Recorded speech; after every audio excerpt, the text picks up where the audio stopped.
To instantly send money from your Step Card to Cash App, start by ensuring you have the latest version of the Cash App and Step Card apps installed on your device. Next, open the Cash App and navigate to the My Cash tab.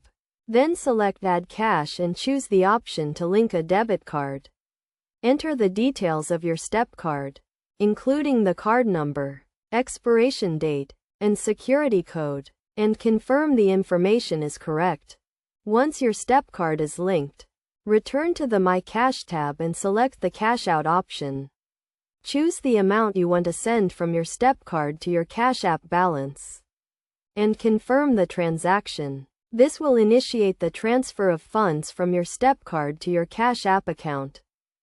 To complete the process, review the transfer details, including the amount and any applicable fees, and confirm the transaction. The funds will be instantly transferred from your Step Card to your Cash App balance, allowing you to use them for various transactions, such as sending money to friends or family, or making purchases online.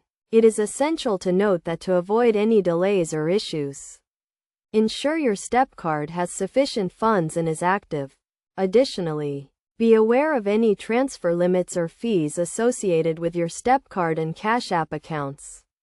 By following these steps, you can easily and instantly send money from your Step Card to Cash App, making it a convenient option for managing your finances.